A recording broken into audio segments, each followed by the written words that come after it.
20h sur la télévision Futur Média. Bonsoir à toutes et à tous. Bienvenue à cette principale édition. Les titres, c'est tout de suite.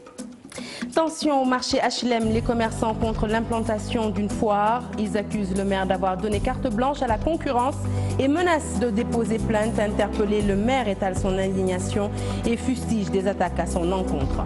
Les noyades toujours au devant de l'actualité. Le bilan fait état de 48 morts depuis le début de l'été. Au lendemain d'une série de mesures annoncées par les autorités, nos reporters ont fait un tour dans certaines plages.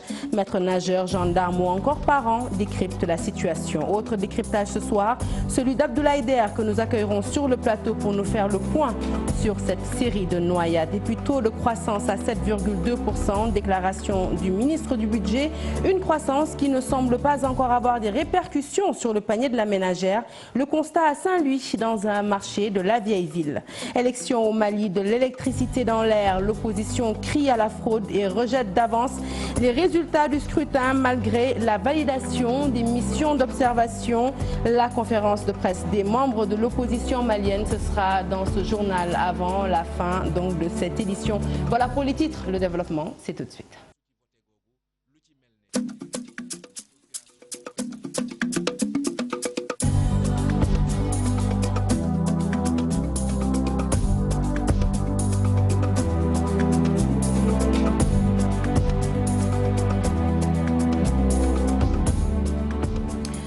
Bonsoir à tous. Un journal que nous ouvrons tout de suite avec la grogne des commerçants du marché HLM. Ils fustigent la mise en place d'une foire qui, selon eux, nuit à leur commerce. Privés de parking, ils affirment que leurs activités tournent depuis l'installation de cette foire au ralenti et accusent le maire d'être responsable de cette situation. Ces commerçants menacent de porter plainte. Ils ont fait face à la presse ce matin. Compte rendu signé Maïmouna Ndiaye.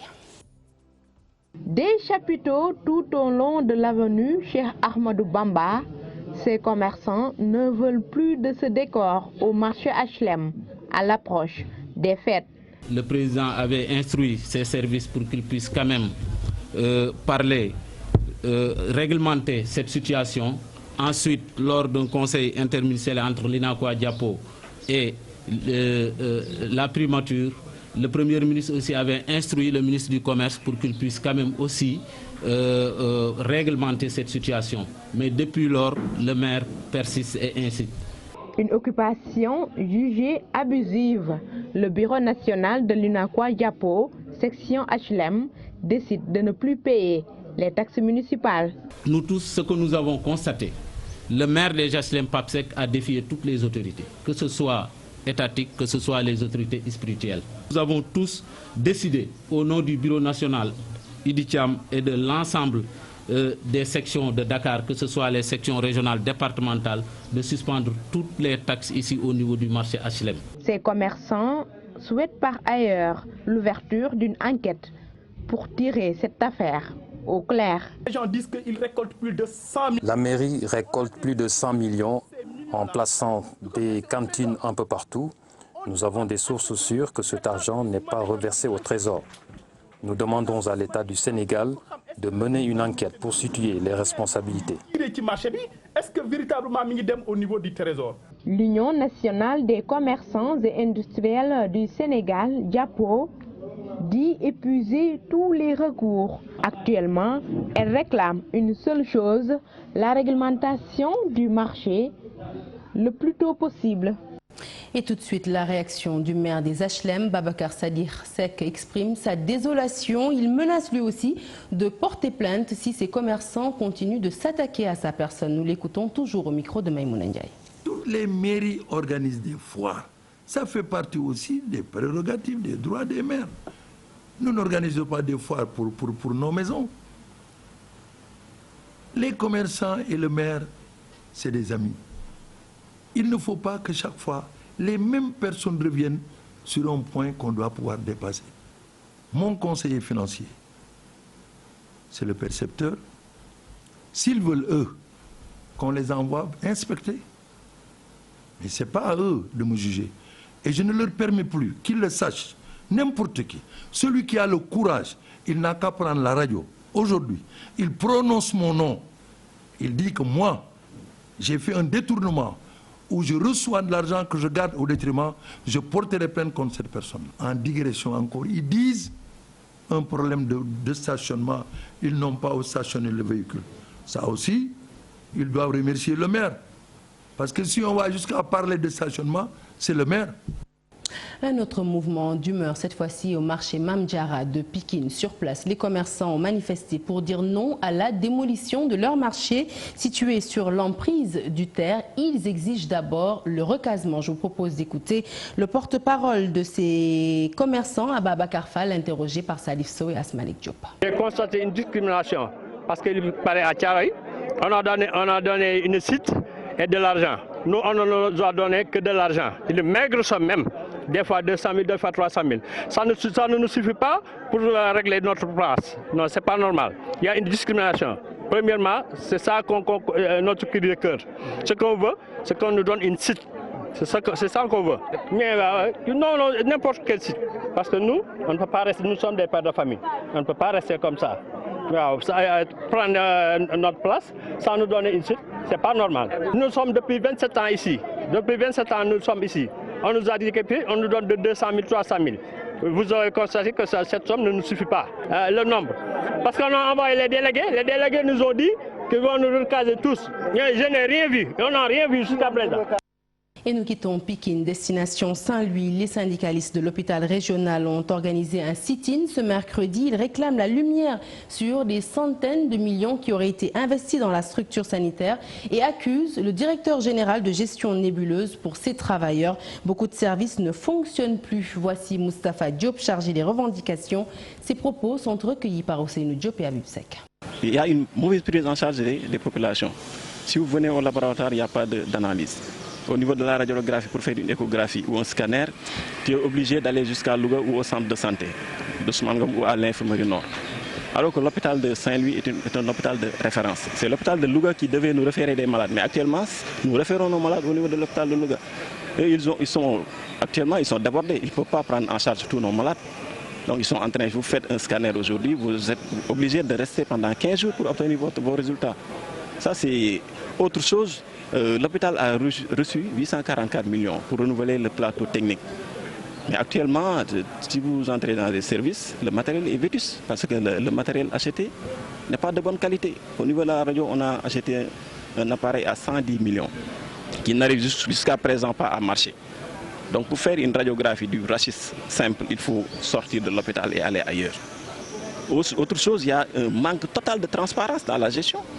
Il y a 200 millions qui sont prévus pour la réhabilitation de l'hôpital aujourd'hui, ce qui tarde à se réaliser. Alors que ce qu'on voit, on a vu que la peinture a été refaite à hauteur de plus de 30 millions. Alors qu'il y a 200 millions qui sont prévus pour la réhabilitation. Où se trouve cet argent et pourquoi la réhabilitation n'est pas de mise jusqu'à présent? Et la réaction du directeur de cet hôpital ne s'est pas fait attendre. Selon Ousmane Gueye, ces syndicalistes ne sont motivés que par des questions d'argent et font dans le chantage depuis qu'il a été porté à la tête de l'hôpital. Je vous propose d'écouter Ousmane Gueye. Ses propos sont toujours recueillis par Ousseynou Diop et Habib Sek. Aujourd'hui, à l'hôpital de Saint-Louis, nous avons mis en place un service d'urologie. Nous avons mis en place un service d'anatomopathologie. La réanimation aujourd'hui, les urgences aujourd'hui ont été réhabilitées par notre équipe. Les salles d'attente qui sont là aujourd'hui, qui servent vraiment de salles pour les malades et les accompagnateurs, c'est nous qui l'avons mis ici. Les équipements au niveau des salles d'hospitalisation, on a reçu combien de conteneurs ici pour changer tous les lits de l'hôpital. Maintenant, un appareil peut tomber en panne. Ça arrive. Même nous, humains, nous tombons malades. Ça arrive. Mais ces appareils qui sont tombés en panne ont été réparés par des fournisseurs qui ont gagné ces marchés. Et ces fournisseurs, ces appareils sont sous garantie. Je pense que ça, il faudra que les gens le disent. Le soubassement de tout ça, c'est un problème de motivation, c'est un problème d'argent. Et c'est dommage, c'est malheureux. Des gens qui n'ont pas travaillé pendant 2 ou 3 mois, aujourd'hui qui réclament une motivation. Nous sommes là depuis plus de 3 ans, ça fait bientôt 4 ans. On ne leur doit aucun sou. Aucun travailleur de l'hôpital ne peut nous dire qu'aujourd'hui vous nous devez 1 mois de salaire. Ça n'existe pas. À Fass-Boye, les marailleurs réclament des infrastructures. Ils se disent lésés et victimes de concurrence déloyale de la part des industriels. En Assemblée générale, ils ont invité le ministre de la Pêche à prendre en compte leurs revendications. Cher Anta Diop, ça y est la tire. Les mareyeurs du Sénégal se sont retrouvés à Fass Boye pour décrier leurs dures conditions de travail. Ils déplorent le manque criant d'infrastructures d'accompagnement au niveau des quais de pêche, où des tonnes de poissons sont déversées quotidiennement, faute d'unités de glace. Il y a manque d'infrastructures.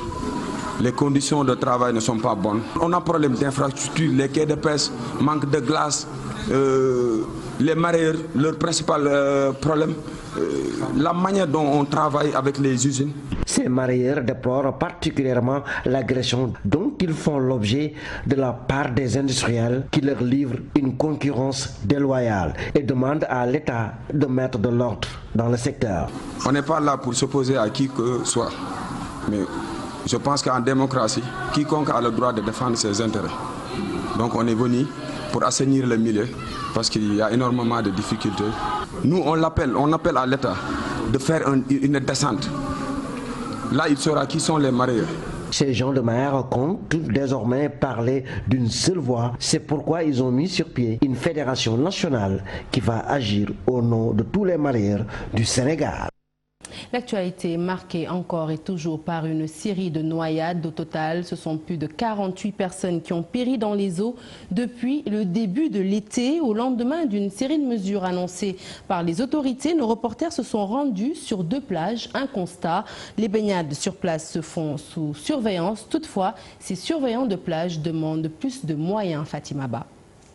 Virage et BCAO, 2 plages qui ne désemplissent pas en cette période de vacances. Sur place, la baignade se fait sous la surveillance des maîtres nageurs. On s'est organisé quoi.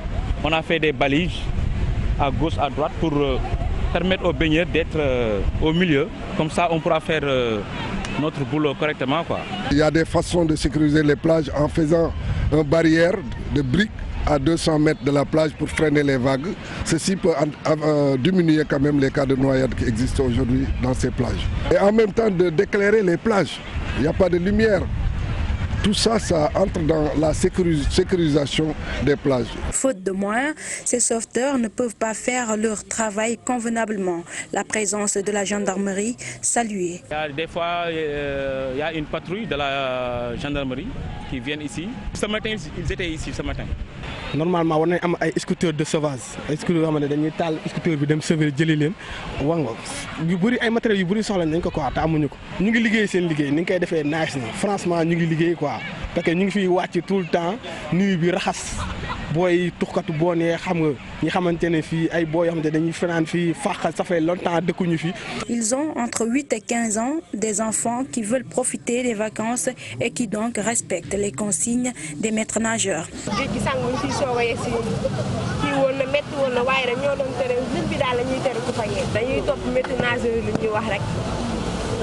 ñoom lan lañ di wax. ah dañuy naan bu ñu laal ligne bi la ñuy tere ku ko laal. xaw ma ne avancé. moom la ñuy tere ku ko laal. pour xale yi moom yombul dañoo xëy suba ba jant sox di wax rek. Plus de maîtres nageurs, l'éclairage public, entre autres, pour davantage sécuriser les plages. Les parents doivent également jouer leur partition de la vie de ces professionnels. Des noyades qui surviennent donc généralement sur des plages où la baignade est interdite, une situation qui a poussé nos reporters à s'intéresser aux critères d'interdiction des plages. Les préposés à la sécurité sur ces lieux de loisirs ont répondu dans ce reportage signé Cheikh Diop. La récurrence des noyades depuis quelques jours repose sur la table la question de la sécurité sur les plages, pour la plupart interdites. Qu'est-ce qui les rend interdites à la baignade? Quand les risques qui se trouvent au niveau de la plage ne permettent pas aux populations de se baigner tranquillement et en toute quiétude. Et pourtant, d'autres plages autorisées existent et qui répondent aux normes sécuritaires. Il y a des plages où, comme ici à la BCAO, l'accès est, il y a l'accessibilité des secours et tout le monde, donc, mais c'est la baignade qui est dangereuse. Donc, mais il y a des côtés où on met des drapeaux rouges pour les interdictions. Cependant, la privatisation de certains lieux de baignade est à l'origine de la forte affluence sur les plages interdites. Que c'est pas normal parce que le fait de fermer toutes ces plages autorisées sans danger et accessibles au secours, ça c'est pas normal. Bon, c'est eux qui ont obligé même les gens de venir se rabattre vers la grande côte. Ça a accentué le rush vers les plages. Maintenant, au Sénégal et partout d'ailleurs, les gens ont souvent tendance à frôler l'interdit. Ici, c'est quand on l'interdit et qu'il n'y a personne pour dire que c'est interdit, mais c'est presque comme si c'est dire que c'est autorisé. Face à la recrudescence des noyades, les personnes préposées à la sécurité demandent aux collectivités locales de renforcer le personnel sur les plages pour parer à toute éventualité. Et nous restons avec ce sujet, la sensibilisation, le maître mot pour éviter ces drames. Et à ce titre, les parents sont interpellés. À la plage BCAO de Dakar, nos reporters ont rencontré justement des parents venus accompagner leurs enfants. Ces derniers confirment la responsabilité des parents dans la prévention. Un reportage signé d'Issa Prera, Abdoulaye Diallo. Les yeux fixés sur la mer, Birama Dramé surveille attentivement ses enfants qui l'accompagnent à la plage. Pour ce père de famille, il est impensable de laisser les enfants venir seuls à la plage. J'ai l'habitude d'accompagner mes enfants pour des raisons de sécurité, donc ça me permet de les surveiller. Et le plus souvent, il y a également d'autres adultes qui viennent avec nous pour également les surveiller. Ndioba Sall, elle, est venue en vacances et a décidé d'accompagner ses enfants à la plage. Pour cette mère de famille, on ne doit jamais laisser les enfants seuls à la plage sans surveillance. Je crois que c'est impossible de laisser mes enfants ici. Nous sommes en vacances, je les laisse seuls. Non, c'est inadmissible. Parce que je crois qu'il faut nous accompagner, c'est tout. Côté sécurité, Birama et Ndioba ont chacun son propre regard sur la situation. Les parents sont responsables des enfants, mais il faut également que les parents soient au courant que les enfants vont à la plage. Souvent, ce n'est pas le cas, mais ils doivent tout le temps s'assurer que les enfants n'y vont pas seuls. Ils doivent être accompagnés d'un frère ou bien d'un voisin adulte qui puisse vraiment les surveiller. Parce que souvent, c'est des cas d'inconscience, de défaut de maturité des enfants qui entraînent ces événements, ces accidents de noyade. Oui, responsabilité des parents, c'est sûr, mais film sécurité, il n'y a rien. C'est zéro sécurité, excusez-moi, mais en sécurité. Les grandes vacances, des moments de forte fréquentation des plages à Dakar, surtout pour les plus jeunes, une fréquentation qui est souvent très risquée. Les autorités sont interpellées, mais la responsabilité des parents est aussi engagée. Et pour mesurer ce soir à quel point il est important de surveiller nos plages et surtout de surveiller nos enfants, cette histoire, celle d'une mère qui a perdu son fils dans ces circonstances. À l'époque, Modou Sène venait juste de décrocher son entrée en 6e, tout un avenir englouti par la mer. Il avait tout juste 14 ans. Salif Sow, Asmalik Diop. Son fils est mort par noyade à la plage de Mbao. Modou Sène était âgé de 14 ans. Le gamin venait juste de décrocher son entrée en 6e. Une mort tragique et brutale. Elle était enceinte. Elle accoucha des informés du drame. Sama doom daa xëy suba si tàggu ma ne dafay dem football yi pour man na maa ngi defee dafa dem football yi ndeke boobu ñoom dañoo programme doon dem géej te man xamuma ko woon léegi nag par la suite ma toog ba ay 3 heures 4 heures gisuma ko léegi sama xel bi yëpp tamit dem meer bi tamit ñun ñëpp daal suñu xel yëpp demul ci woon loolu dañ pour ñun mu ngi ci terrain bi di football ndeke dem nañ géej ñu ne dafa lab daal waaye man xaw ma nan la labee wax dëgg yàlla. xaw nañoo jàpp parce que moom jour bu mu décédé noonu jour boobu laa accouché heure yi ñu ma ne sa doom bi dafa lab damaa tiit ba ma damaa accouché ci saa si. La série noire constatée cet été sur les plages de Dakar et sa banlieue l'a replongée dans ses douloureux souvenirs. Elle ne l'oubliera jamais cet après-midi-là. def na ma tiitaange aussi tamit ñëwaat na ci sama esprit ne tamit sama doom bi chaque jour tamit saa ma dégg nit ku lab rek damay fàttaliku moom dama koy fàttaliku bu baax parce que suñu sañoon tamit xale yi chaque jour bu fekkee dañ leen di tere rek ñuy bàyyi rek chaque jour tamit dañuy ñaan yàlla seen gudd fan di gën a yokk. 16 morts par noyade, dont 11 à Guédiawaye, sont enregistrés ces 2 derniers mois sur les plages de la banlieue. Et pour analyser ensemble ces cas de noyade sur le plateau, Abdoulaye Der. Abdoulaye Der, bonsoir. Bonsoir Sarah. Alors depuis le début de l'été, déjà un bilan macabre de 48 victimes. Comment en est-on arrivé là? Alors, 48 victimes, dont 15 entre dimanche et lundi.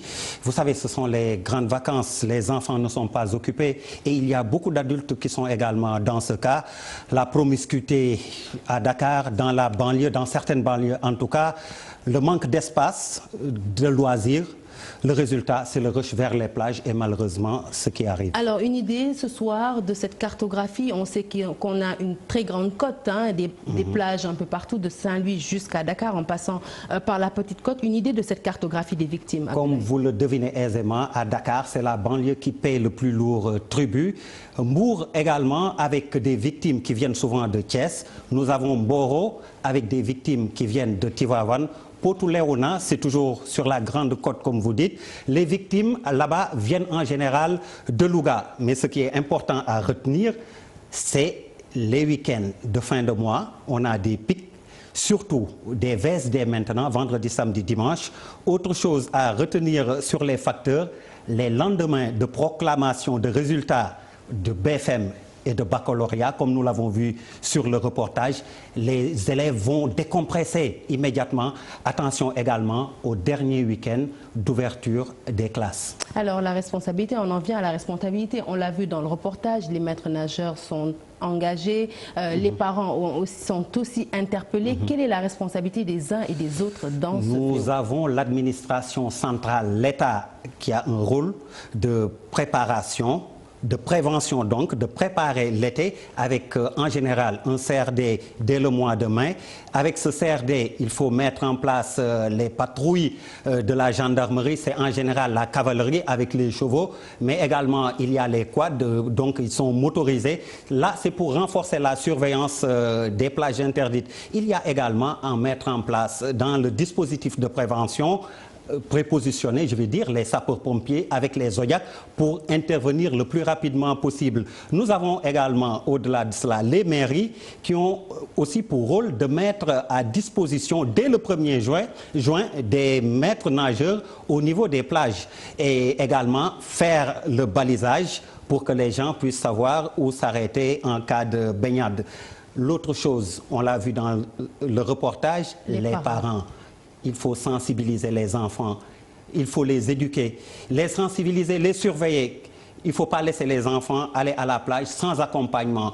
Si on sait qu'ils vont à la plage également, on peut les orienter vers quelle plage aller ou alors les accompagner, comme on dit, pour mieux les surveiller. Et pour terminer, Abdoulaye, des infos utiles, on va dire, ce soir, très rapidement, les plages interdites. Pour ne pas dire n'importe quoi, la côte nord, c'est de Dakar à Kayar.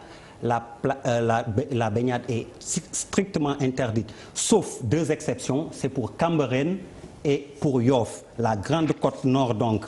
Retenez, pour Besseyao qui fait partie de cette côte, depuis 2009, la baignade est tolérée, donc encadrée, surveillée.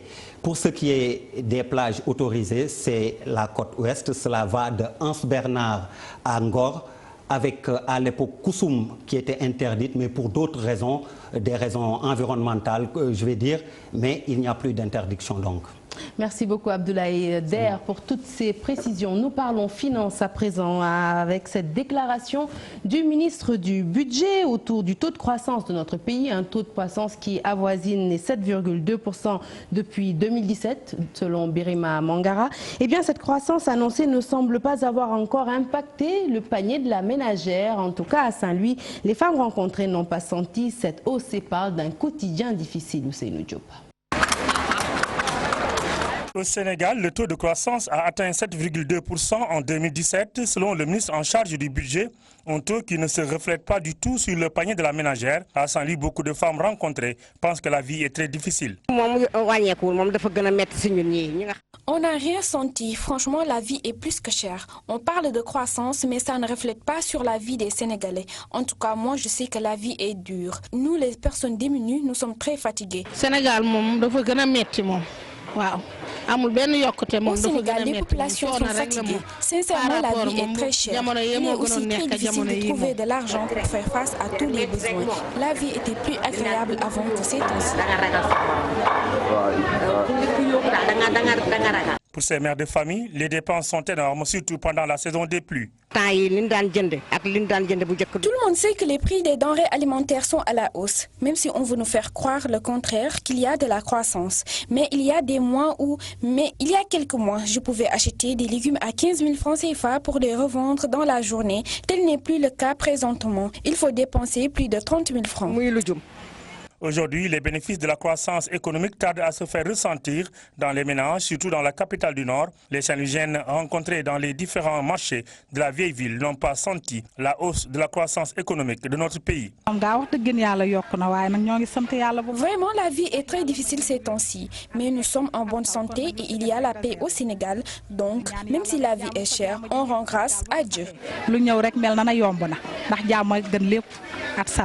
Même si le gouvernement a fait beaucoup d'efforts pour diminuer le prix de plusieurs denrées de première nécessité, la vie reste difficile. Dans la ville de Saint-Louis, l'activité principale, la pêche, est à terre depuis 2 ans avec le retard de la matérialisation des accords sur les licences de pêche, ce qui fait qu'une bonne partie de la population continue de tirer le diable par la queue. Et puis femmes, si vous nous regardez ce soir, ce sujet vous intéresse naturellement. L'allaitement, une pratique de moins en moins fréquente selon les statistiques. La cause des femmes trop actives qui auraient troqué le sein contre le biberon. Et pourtant, la pratique regorge de vertus, aussi bien chez la mère que chez l'enfant. Les détails, c'est avec Swadou Ndiaye. Cette pratique tend de plus en plus à disparaître. Pourtant, l'allaitement est bénéfique à l'enfant comme à la mère. L'allaitement maternel fait partie des stratégies qui permettent de lutter contre la mortalité et la morbidité des enfants. La pratique de cet allaitement maternel permettait de réduire toutes les infections, parce qu'on sait que le lait maternel est le premier vaccin, surtout le colostrum, les infections et toutes les pathologies qui sont liées aux problèmes digestifs, la diarrhée, les infections respiratoires. Et la pratique de l'allaitement maternel permet de diminuer le risque de l'obésité chez l'enfant. Les femmes qui allaitent beaucoup plus souvent au sein sont moins exposées à un risque de dépression du postpartum. Parce que quand on allait, on libère une hormone. Les statistiques sont alarmantes. Les femmes n'allaitent plus leur bébé.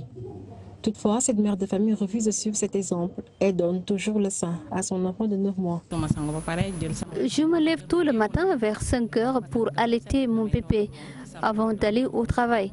Après le reste de la journée, j'utilise le tire-lait où je garde le lait maternel. Une mère doit tout faire et trouver le temps pour allaiter son bébé, qu'importe sa situation professionnelle selon les agents de la santé. Je travaille mais c'est allégé et puis moi j'ai un calendrier spécial.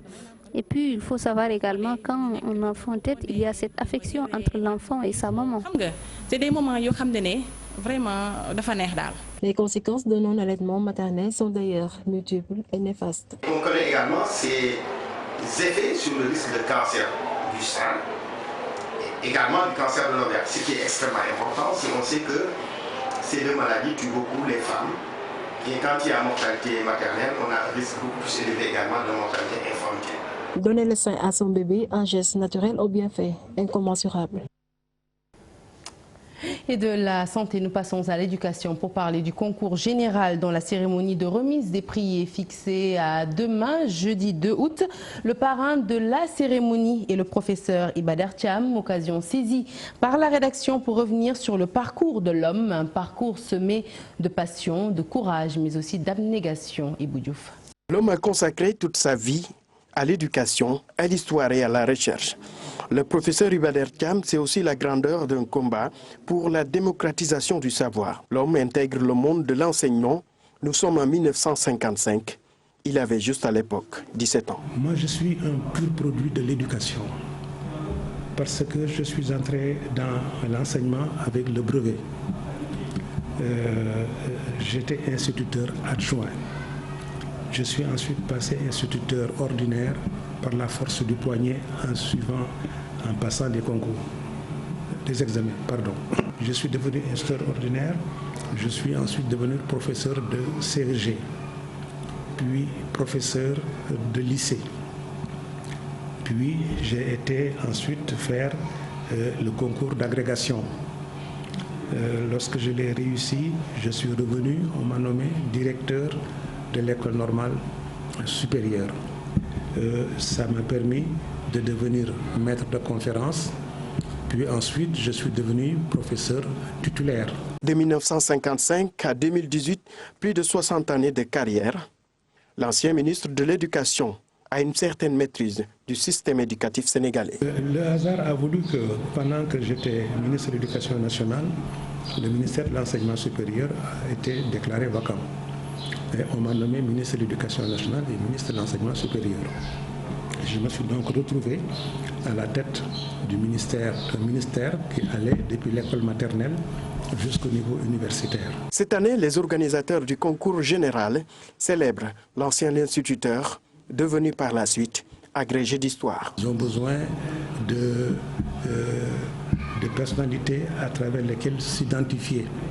Et si cela, n'est-ce pas, va de pair avec la désignation du parrain, cela peut marquer toute leur vie et les porter à devoir réajuster tel ou tel aspect. Le parrain du concours général, édition 2018, maîtrise son viatique à l'endroit des acteurs de l'éducation. Et qu'il faut renforcer par une culture de paix, par une culture de tolérance, par une culture de discipline librement acceptée. Cela veut dire également que je m'assigne l'objectif d'être le meilleur partout. Professeur Ibader Thiam reste cet instituteur, le professeur ou l'agrégé d'histoire, qui garde toujours en mémoire ses heures de classe, ses états généraux de l'éducation et ses recherches pour un secteur éducatif performant. Allez à présent, destination Mali, un pays frère qui connaît actuellement un peu de tension avec avant même la proclamation des résultats provisoires de la présidentielle. L'opposition est montée au créneau aujourd'hui. Elle rejette d'avance tout résultat issu du scrutin entaché d'irrégularité selon elle. Malgré les validations des missions d'observation, l'opposition accuse la Cour constitutionnelle d'avoir violé la loi électorale. Elle a fait face à la presse. Compte rendu signé notre envoyé spécial à Bamako, Ibrahim Akan. Le vent de la contestation souffle au Mali avant même la proclamation des résultats provisoires du scrutin présidentiel. L'opposition, réunie au sein d'un collectif de 18 candidats, dénonce des violations graves de la loi électorale, notamment la généralisation des procurations de vote. Au premier rang des accusés, la Cour constitutionnelle. En généralisant la pratique des procurations, ce que nous avons déploré lors de notre rencontre du 28 juillet à la primature, et ils sont intervenus pour dire qu'ils retiraient à quelques heures du scrutin des instructions qu'il avait données au préfet d'aller à l'encontre de la loi. Parce que la loi est précise. Aucune juridiction ne peut se permettre de, par sa propre interprétation, de violer la loi, et la Cour constitutionnelle a eu à le faire.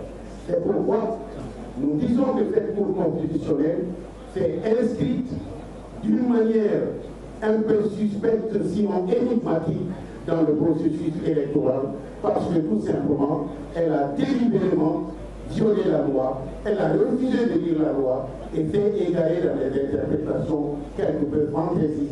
L'opposition récuse la dite Cour qui, selon elle, est mal placée pour donner les résultats de la présidentielle.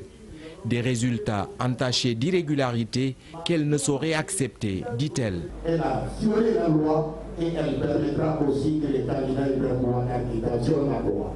Et c'est un processus qui est en cours. Nous demandons donc peut-être qu'une autre cour vienne et que le décomptage, le décompte se fasse tout simplement par bureau de vote où les électeurs sont inscrits. On nous a inscrits dans les bureaux, donc nous sommes connus. Pourquoi on ne prend pas les résultats de ces bureaux et on va centraliser quelque part des résultats qui ne correspondent à aucun bureau, qu'on peut confronter au vote d'aucun bureau. Donc nous demandons que le bureau soit la base du décompte et non la centralisation. Ces 18 candidats vont-ils réussir à poursuivre cette union sacrée pour faire face au président sortant dans l'éventualité d'un second tour? Difficile d'y répondre par l'affirmative. Les discussions vont se poursuivre entre les différents acteurs pour déterminer la conduite à tenir. Et puis toujours au Mali, sachez qu'après les accusations de corruption portées contre 9 membres de la Cour constitutionnelle accusés d'avoir reçu 900 millions du candidat Ibrahima Boubacar Keïta, la Cour est sortie de sa réserve. Elle dément formellement cette information. Elle se réserve par ailleurs le droit d'user de tous les moyens légaux par une saisine régulière des juridictions compétentes pour préserver son intégrité. Les membres de la Cour affirment leur détermination à assumer les missions à eux assignées par la Constitution et les lois pertinentes dans le seul intérêt du peuple malien. Un communiqué signé la présidente de la Cour constitutionnelle malienne, Madame Manassa Danyoko.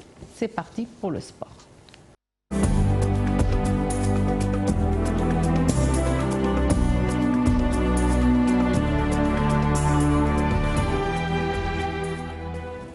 Allez, du sport, de l'athlétisme plus précisément. Sachez que du 1er au 5 août prochain, les championnats d'Afrique d'athlétisme senior vont se dérouler au Nigeria, à Asaba plus précisément. Un niveau de compétition relevé est attendu avec la présence de quelques stars de l'athlétisme africain. Le Sénégal s'est déplacé avec 20 athlètes sans grande ambition. Récit à Bufaï.